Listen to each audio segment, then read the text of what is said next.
ഹരേ കൃഷ്ണ. രാധേ രാധേ. പിതാവായ ഉത്താനപാദ മഹാരാജാവിൻ്റെ മടിയിലിരിക്കാൻ ആഗ്രഹിച്ച ധ്രുവനെ ഇളയമ്മ സ്വരൂജിയുടെ വാക്കുകൾ ഒരുപാട് വേദനിപ്പിച്ചപ്പോൾ അമ്മയായ സുനീതി ഭക്തവത്സലനായ ഭഗവാനെ ആരാധിക്കൂ.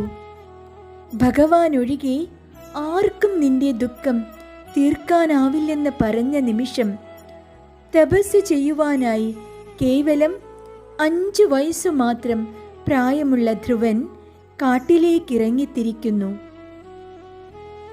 ആ പിഞ്ചു ബാലന്റെ അരികിൽ നാരദ മഹർഷി പ്രത്യക്ഷപ്പെടുന്നു.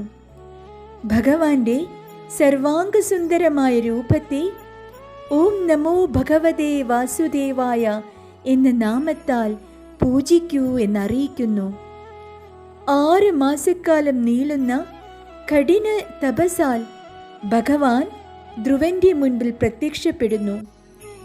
വൃഷ്ണിഗർഭൻ എന്ന പേരിൽ ചതുർബാഹുവായിട്ടാണ് ഭഗവാൻ ധ്രുവന്റെ മുന്നിൽ അവതരിക്കുന്നത്. ആനന്ദപരവശനായ കുഞ്ഞു ധ്രുവൻ ഭഗവാനെ എങ്ങനെ സ്തുതിക്കണമെന്നറിയാതെ നിൽക്കുമ്പോൾ ആ പിഞ്ചു കുഞ്ഞിൻ്റെ ആഗ്രഹം അറിഞ്ഞ ഭഗവാൻ തൻ്റെ പാഞ്ചജന്യമെന്ന ശംഖിനാൽ ആ കൊച്ചു കവിളിൽ ഒന്ന് തലോടി. ആ നിമിഷം ധ്രുവന് ഭഗവാനെ സ്തുതിക്കാനുള്ള കഴിവുണ്ടാകുന്നു. സർവൈശ്വര്യങ്ങളും ധ്രുവനേകി കനിഞ്ഞനുഗ്രഹിച്ചു ഭഗവാൻ. ഭക്തി നിറഞ്ഞ ചിത്തത്തോടെ മനസ്സും ശരീരവും ഉണ്ണിക്കണ്ണനിൽ സമർപ്പിച്ച് ഓം നമോ ഭഗവതേ വാസുദേവായ എന്ന് ജപിക്കൂ. അനുഭവിച്ചറിയൂ ആ പാഞ്ചജന്യമെന്ന ശംഖിൻ്റെ തലോടൽ.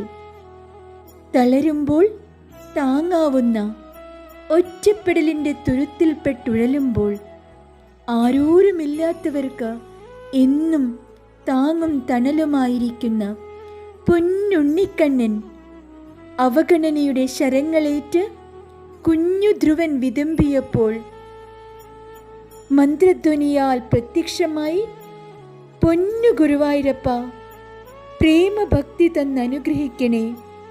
നിറപുഞ്ചിരിയോടെ കളഭം മണക്കുന്ന തെന്നലായി തൊട്ട് തലോടുന്ന പൊന്നുണ്ണിക്കണ്ണ, ആ ദർശന മാത്രയിൽ, ആ സ്പർശന മാത്രയിൽ ദുരിതക്കയങ്ങളുടെ കെട്ടഴിക്കുന്ന കാർമുകിൽ വർണ്ണ കൃപാസാഗരമേ, നിർമ്മല ഭക്തി തൻ തുളസി ഹാരമിത കണ്ണാ സമർപ്പിക്കുന്നു പൊന്നുണ്ണിക്കണ്ണനായി.